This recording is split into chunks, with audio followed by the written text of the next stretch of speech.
So my streak of not playing hard mode finally came to an end. There was a bit of discussion the other week in the Discord about some of the things you can achieve in Golden Pack that are otherwise impossible without hard mode. And initially that might sound like it doesn't make a lot of sense, because you would think if it was hard mode, then it would, make life even tougher for you, which it definitely does. However, there are some toys, and I guess they're called toys. They work similar to the toys in Puppy Pack, but they're essentially punishments that you have to take every tier up. So here on turn 3, I've taken the pen, which is going to give ink to the front 2 pets, which is a pretty harsh punishment for turn 3. And most of the time that's going to result in me losing, which I think I do here. But these toys gradually get more and more extreme as the game goes on.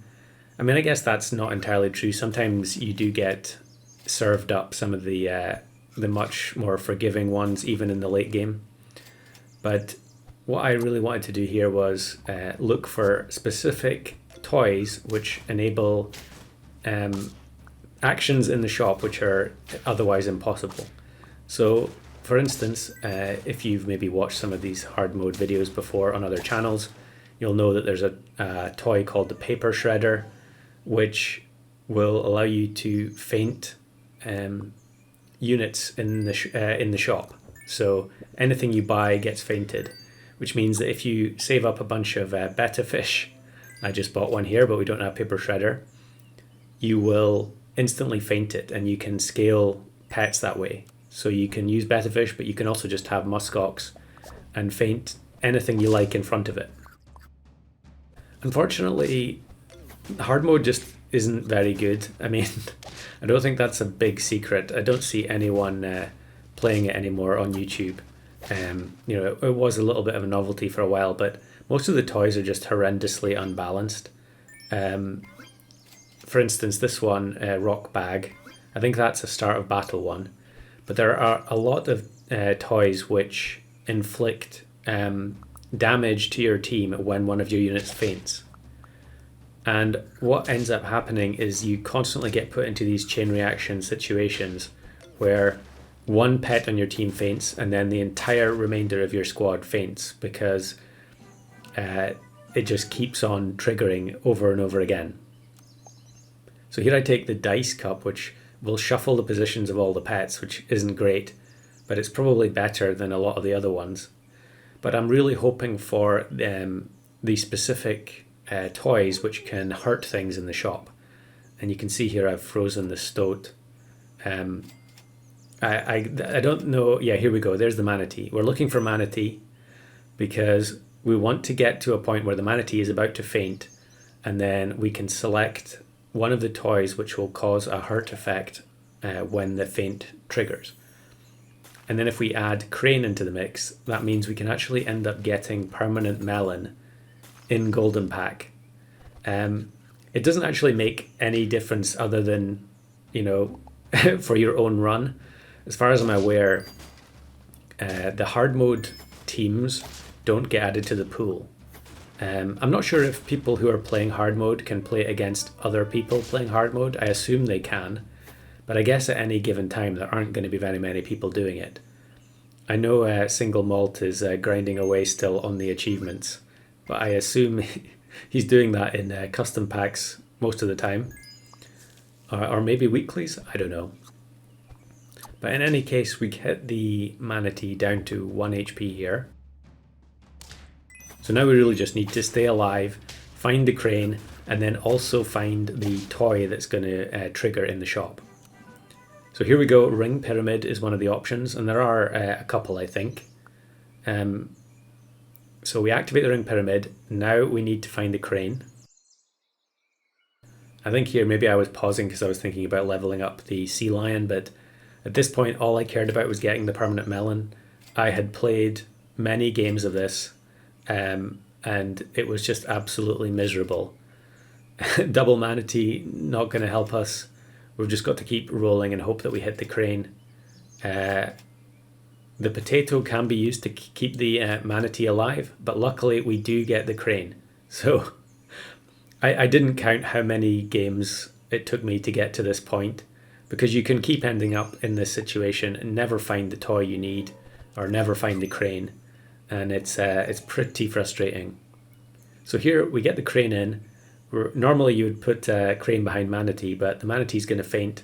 It's going to set off the ring pyramid, and then that will result in everything taking damage except for actually the lizard, which is kind of funny because you can also use this method to get a lizard tail on your team. And here we actually face a sloth, which is pretty hilarious. And there you can see the ring pyramid goes off. We end up, it faints one pet and then it faints another, and we just end up in this chain reaction. And I think, we're just going to lose as a result of that. But I mean, that's pretty typical. At this point though, I was just delighted to have actually got the melon onto the betta fish. We can buy potato to also try and defend the ring pyramid. And you can see the potato on the lizard is taking damage, so it's kind of flashing on and off. But if we didn't have that potato, we could have had a lizard tail. But for the purposes of this video, all I cared about was getting the permanent melon. So now we're going to try and win. And we've only got 4 trophies on turn 10. But that is definitely something that you find when you start playing hard mode, is that you're drawing a lot of games. There are some toys which make it incredibly likely or even guaranteed that you're going to draw. So I forget what it's called. I think it's the yo-yo. So at the end, if there are no pets left on the opposing team, it will automatically faint all your pets. So you can't actually win when you have the yo-yo. It's kind of bizarre. So we get a double level up here. I was very lucky to escape in the last turn without the chain reaction from the ring pyramid. So we take the cardboard box, which produces 2 scorpions at the end, which again can increase the chances of drawing. And here I really would have liked to have rolled pita bread, but I think I'm just going to move the manatee back to buff the crane, and we'll just lose the melon. And the Nyala gets sniped, but it does produce 18 trumpets. Very annoying there that the flea replaces the crane's melon immediately, which is super frustrating. Of course, it's a wolf inside the beluga, and Secretary Bird is doing Secretary Bird things, and yeah, we're gonna lose. I mean, I think realistically here we were gonna lose anyway because of the scorpions being summoned. So really need to find Pita, and there it is. And we'll now move it in front of the crane. So for at least one turn, we can end up with a double melon.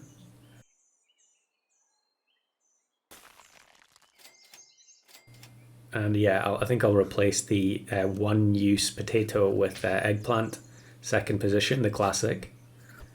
And now the manatee actually can start scaling properly. We just need to keep finding pita bread. So here's another team with crane. Unfortunately here, our betta fish having what was it, 22 attack meant that we actually hurt the manatee through the melon, and although it seems like we're going to win, the 2 scorpions pop up and we lose. So now we're in a situation where you get 2 horrible choices, either ring pyramid or the other one was would have meant that everything gets ink. So we would lose the melon that we've worked so hard to get. And here I definitely make a big mistake where I move the Nyala to the front. I'm just playing as though it's a normal game. Putting the Nyala to the front doesn't make any sense, because then as soon as it faints, it triggers the ring pyramid and we lose the melon on the betta fish. So I have to put it back to 5th position. And we can keep scaling the manatee with the pita. Unfortunately though, here's a team that has sea lion plus some blue-ringed octopus.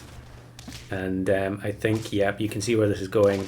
Ring pyramid, double kills, and it's going to keep doing extra damage.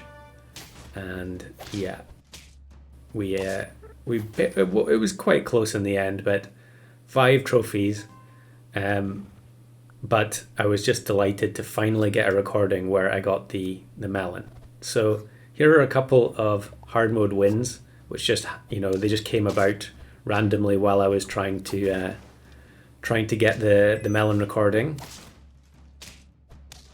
You do get separate achievements for hard mode, but thankfully the developers added the option to turn them off, so you don't have to actually get them all for the kind of 100% completion rate. And here's another one. Both times I end up with Cockatoo, which is kind of unusual.